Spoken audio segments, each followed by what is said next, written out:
স্নানযাত্রার পর 15 দিন অনশরে ছিলেন প্রভু। অনশর পর্বে পর আগামীকাল অর্থাৎ বৃহস্পতিবার থেকে জগন্নাথ দর্শন করতে পারবেন ভক্তরা। মূল গেট দিয়ে ভক্তদের প্রবেশ করানো হবে এবং 6 নম্বর গেট দিয়ে বেরোতে পারবেন।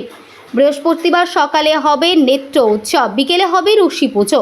সেখানে অংশ নেওয়ার কথা রয়েছে মুখ্যমন্ত্রী মমতা বন্দ্যোপাধ্যায়ের। ভক্তদের দুধ, জল সহ অন্যান্য তরল পদার্থ ঢালার কারণে প্রভু অসুস্থ হয়ে পড়েন, তাই তিনি স্নানযাত্রার পর থেকে অনশরে যান।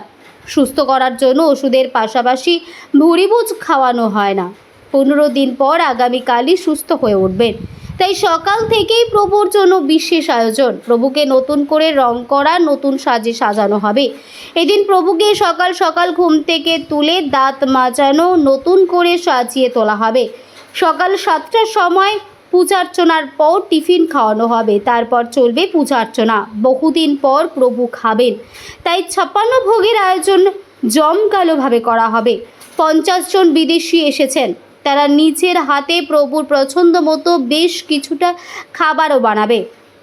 পাশাপাশি ইসকন থেকে আগত পুরোহিতরা প্রভুর জন্য প্রভুর পছন্দের খাবার বানাবেন। বিভিন্ন ধরনের ভাজা, খিচুড়ি, ডাল, শুক্তো, কলার মোচা দিয়ে তরকারি, পটলের তরকারি, বৈতালের ঘণ্ট সহ একাধিক পদ যেমন থাকবে, তেমনি বাংলার প্রিয় বিভিন্ন ধরনের মিষ্টি ও পায়েস থাকবে 56 ভোগে। 15 দিন পর ভক্তরা প্রভুর দর্শন দেবেন, তাই সকাল 8টা থেকেই ভক্তরা মন্দিরে প্রবেশ করবেন। বহুদিন পর প্রভু দর্শন মিলবে, তাই বহু মানুষের সমাগম ঘটবে। কোনো রকম অশান্তি বা অপ্রীতিকর ঘটনা না ঘটে, তার জন্য 1 নম্বর গেট দিয়ে ভক্তদের মন্দিরে প্রবেশ করানো হবে এবং 6 নম্বর গেট দিয়ে বের করানো হবে। পুলিশ, সিভিক ভলেন্টিয়ার নিরাপত্তার দায়িত্ব পালন করবেন। দীঘার জগন্নাথ মন্দির পরিচালন কমিটির অন্যতম কলকাতা ইসকন সহ সভাপতি রাধারাম দাস জানান, 15 দিন আসরে থাকার পর আগামীকাল নতুন সাজে প্রভু ভক্তদের দেখা দেবেন। তার জন্য সকাল থেকেই নানা আয়োজন, দফায় দফায় পূজার্চনা এবং প্রভুর পছন্দের খাবার দিয়ে 56 ভোগ নিবেদন করা হবে। মুখ্যমন্ত্রী মমতা বন্দ্যোপাধ্যায় দীঘায় রয়েছেন। বৃহস্পতিবার 56 ভোগ নিবেদনের সময় মুখ্যমন্ত্রী উপস্থিত থাকতে পারেন।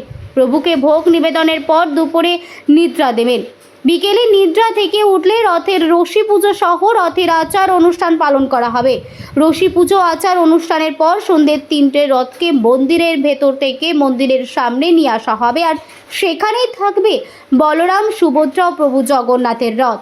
তিথি অনুযায়ী শুক্রবার গড়বে প্রভুর রথ।